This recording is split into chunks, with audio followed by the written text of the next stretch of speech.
उत्तर भारतात आणि पर्यायाने महाराष्ट्रात आज थंडी काहीशी वाढली आहे।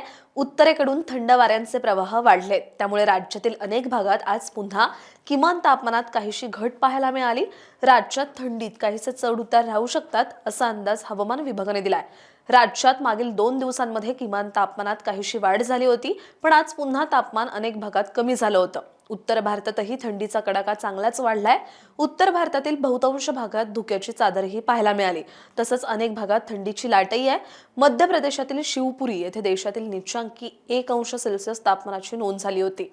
राज्यात निफाड येथील गहू संशोधन केंद्रात 7 अंश सेल्सिअस तापमान होते, तर अहिल्यानगर येथे 8.5 अंश, तर मोहोळ येथे 9.1 अंश तापमानाची नोंद झाली। मध्य महाराष्ट्र आणि मराठवाड्यात थंडीचा कडाका कायम आहे। जेऊर, मालेगाव, नाशिक या ठिकाणी किमान तापमान 10 अंशाच्याही खाली होतं, तर कोकणातील तापमानात काहीशी वाढ झाली आहे। रत्नागिरी येथे राज्यातील उच्चांकी 33.3 अंश तापमान होते। विदर्भातील अनेक भागात आज तापमानात वाढ झाली होती, तरीही थंडीचा कडाका कायम आहे। विदर्भातील सर्वच ठिकाणी तापमान 10 अंशापेक्षा जास्त होतं। कमाल तापमानातही वाढ दिसून आली। किमान आणि कमाल तापमानात पुढील काही दिवस चढ-उतार राहण्याची शक्यता आहे, मात्र थंडीही कायम राहील असा अंदाज हवामान विभागाने दिलाय। अशाच हवामान अपडेटसाठी अॅग्रोवनला सबस्क्राइब आणि फॉलो करायला विसरू नका।